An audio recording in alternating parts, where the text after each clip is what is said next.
kalaki yung trabaho kung sakasakali ng COMELEC at ng mga teacher natin kaugnay ng halalan.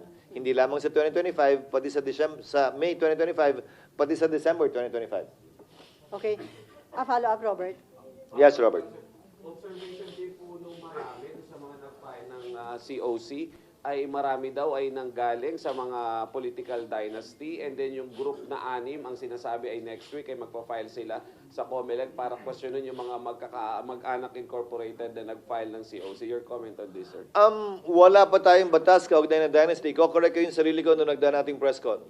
Hindi pala na-incorporate, ayon kay Senator Zubiri, yung anti-dynasty provision sa BARM law.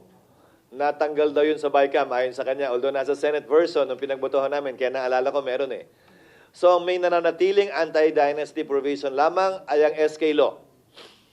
Pero mukhang magandang test case yun. Walang nagko-question, nananatiling valid yung batas na yun. So marahil pwedeng magawa yon, hindi sa pangkalahatan muna, pero sa kada posisyon. Mas posibleng magawa ng batas marahil yon. Pero sa ngayon, wala pang batas na nagbabawal doon.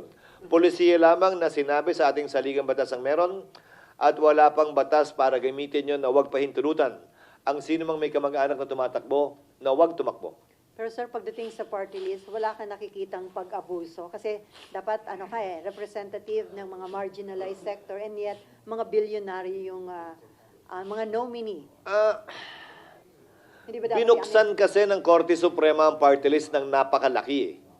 Sa isang desisyon ng Korte Suprema, sinabi ng Korte Suprema na ang tatakbo sa party list ay hindi kinakailangan bahagi ng sektor na yon. Yun ay isang napakalaking butas na pinapasukan ngayon ng sino mang nais maging mambabatas sa Kamara.